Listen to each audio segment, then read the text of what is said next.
এক বিকেলে গ্রামের উঠোনে আমগাছের নিচে ফখরুদ্দিন সাহেব বসে আছেন।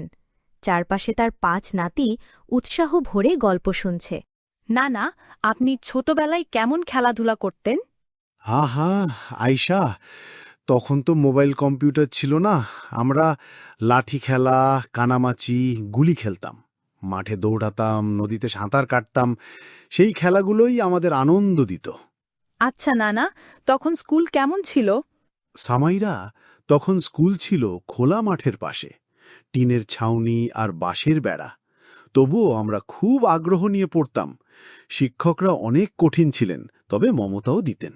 না না, আপনার জীবনের সবচেয়ে কঠিন সময় কবে ছিল? আব্দুল্লাহ, তখন মুক্তিযুদ্ধের সময়। তখন আমি তরুণ, চারদিকে ভয়, আতঙ্ক, কিন্তু সবাই দেশকে ভালোবাসত। সেই ভালোবাসাই আমাদের শক্তি দিত। আচ্ছা দাদা, আপনি আমাদের জন্য কি চান? আবু হুরায়রা, আমি চাই তোমরা সৎ মানুষ হও, পড়াশুনো করো, অন্যকে সাহায্য করো। টাকা পয়সা আসবে যাবে, কিন্তু মানুষের ভালোবাসাই আসল। না না, আমরা কি আরেক দিনও আপনার পুরনো গল্প শুনতে পারবো? আবু উবাইদা, নিশ্চয়ই। তোমরা যতদিন চাইবে আমি গল্প শোনাব। আমার জীবনের অভিজ্ঞতাই তোমাদের জন্য শিক্ষার বই। ৫ নাতি খুশিতে উল্লাস করে উঠে দাঁড়াল। দাদার চোখে তখন গর্ব আর মমতার ঝিলিক।